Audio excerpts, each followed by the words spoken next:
അതിനിടെയാണ് വീണ്ടും ഭീഷണിയുമായി ട്രംപ് രംഗത്ത് വന്നിരിക്കുന്നത്. ആഗോള വിപണിയിൽ ഒന്നാകെ ട്രംപിന്റെ തീരുവ നയം വലിയ പ്രത്യാഘാതങ്ങളാണ് ഉണ്ടാക്കിക്കൊണ്ടിരിക്കുന്നത്. US, യൂറോപ്പ്, ഇന്ത്യ, മറ്റ് ഏഷ്യൻ വിപണികൾ എന്നിങ്ങനെ എല്ലായിടത്തും ചുവപ്പ് കത്തിക്കുകയാണ്.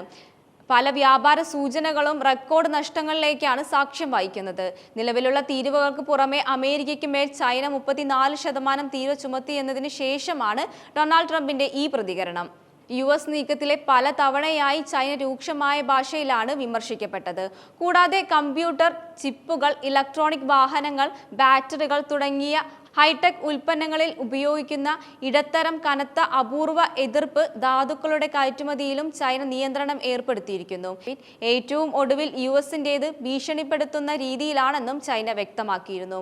പരസ്പര സഹകരണത്തിന്റെ പേരിൽ US തീരുവകൾ മറ്റു രാജ്യങ്ങളുടെ ചെലവിൽ സ്വന്തം താൽപര്യങ്ങൾ മാത്രമേ നിറവേറ്റുന്നുള്ളൂ എന്നായിരുന്നു ചൈനയുടെ ആക്ഷേപം.